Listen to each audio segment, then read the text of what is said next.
আনন্দৰ মাজতে দুঃসংবাদ, শোকত স্তব্ধ ক্ৰিকেট জগত। টিম ইণ্ডিয়াৰ প্ৰাক্তন তাৰকা ক্ৰিকেটাৰৰ দেহাৱসান।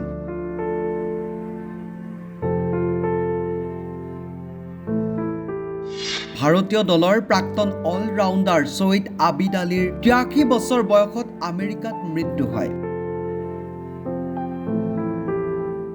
তেওঁ ২৯খন টেষ্ট খেলি ১,০১৮ ৰান আৰু ৪৭টা উইকেট দখল কৰিছিল প্ৰাক্তন ক্ৰিকেটাৰজনে।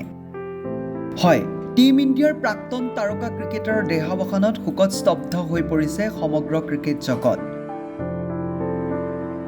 এফালে ভাৰতৰ চেম্পিয়নছ ট্ৰফি জয়ক লৈ সমগ্ৰ দেশতে আনন্দৰ পৰিৱেশ বিৰাজ কৰিছে।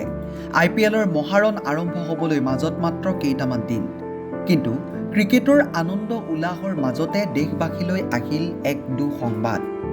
IPLৰ আৰম্ভ হোৱাৰ পূৰ্বে ভাৰতীয় দলৰ তাৰকা অলৰাউণ্ডাৰৰ দেহাৱসান। ভাৰতীয় দলৰ অন্যতম শ্ৰেষ্ঠ আৰু অলৰাউণ্ডাৰ ছৈয়দ আবিদ আলীৰ দেহাৱসান। ৮৩ বছৰ বয়সত তেওঁ শেষ নিশ্বাস ত্যাগ কৰে টিম ইণ্ডিয়াৰ প্ৰাক্তন ক্ৰিকেটাৰগৰাকীয়ে।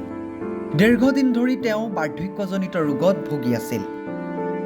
আমেৰিকাত মৃত্যু হয় তাৰকা প্ৰাক্তন ক্ৰিকেটাৰগৰাকীৰ। ছ'চিয়েল মিডিয়াত শ্বেয়াৰ কৰা শোকবাৰ্তাৰ জৰিয়তে নৰ্থ আমেৰিকান ক্ৰিকেট লীগে তেওঁৰ মৃত্যুৰ কথা ঘোষণা কৰে। ভাৰতৰ হৈ ২৯খন টেষ্ট খেলি ১,০১৮ ৰান আৰু ৪৭টা উইকেট দখল কৰিছিল।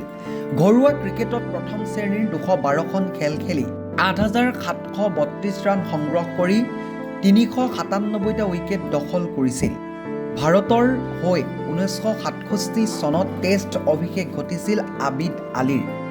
ছৈয়দ আবিদ আলীৰ মৃত্যুত শোকত ভাগি পৰিছে ভাৰতীয় ক্ৰিকেট জগত। প্ৰাক্তন ক্ৰিকেটাৰসকলে তেওঁৰ পৰিয়াললৈ সমবেদনা জ্ঞাপন কৰিছে। নিউজ ডেস্ক ৰিপৰ্ট, সাম্প্ৰতিক বাৰ্তা।